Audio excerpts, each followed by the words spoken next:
Matthew 16. The Pharisees and Sadducees came, and testing him, asked him to show them a sign from heaven. But he answered them, "When it is evening, you say, 'It will be fair weather, for the sky is red.' In the morning, 'It will be foul weather today, for the sky is red and threatening.' Hypocrites, you know how to discern the appearance of the sky, but you can't discern the signs of the times. An evil and adulterous generation seeks after a sign, and there will be no sign given to it except the sign of the prophet Jonah." He left them and departed. The disciples came to the other side and had forgotten to take bread. Jesus said to them, "Take heed and beware of the yeast of the Pharisees and Sadducees." They reasoned among themselves, saying, "We brought no bread." Jesus, perceiving it, said, "Why do you reason among yourselves, you of little faith, because you have brought no bread? Don't you yet perceive or remember the 5 loaves for the 5,000, and how many baskets you took up? Or the 7 loaves for the 4,000, and how many baskets you took up? How is it that you don't perceive that I didn't speak to you concerning bread? But beware of the yeast of the Pharisees and Sadducees." Then they understood that he didn't tell them to beware of the yeast of bread, but of the teaching of the Pharisees and Sadducees. Now when Jesus came into the parts of Caesarea Philippi, he asked his disciples, saying, "Who do men say that I, the Son of Man, am?"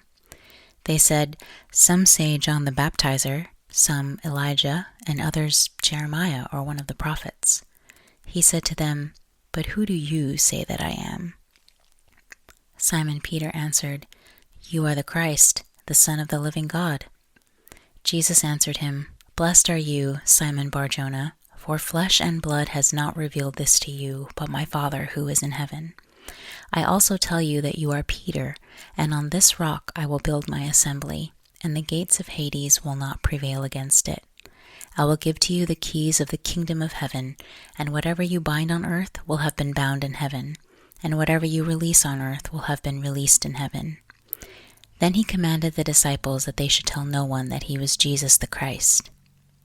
From that time, Jesus began to show his disciples that he must go to Jerusalem and suffer many things from the elders, chief priests, and scribes, and be killed, and the 3rd day be raised up. Peter took him aside and began to rebuke him, saying, "Far be it from you, Lord, this will never be done to you." But he turned and said to Peter, "Get behind me, Satan. You are a stumbling block to me, for you are not setting your mind on the things of God, but on the things of men." Then Jesus said to his disciples, "If anyone desires to come after me, let him deny himself, take up his cross, and follow me. For whoever desires to save his life will lose it, and whoever will lose his life for my sake will find it. For what will it profit a man if he gains the whole world and forfeits his life? Or what will a man give in exchange for his life? For the Son of Man will come in the glory of his Father with his angels, and then he will render to everyone according to his deeds.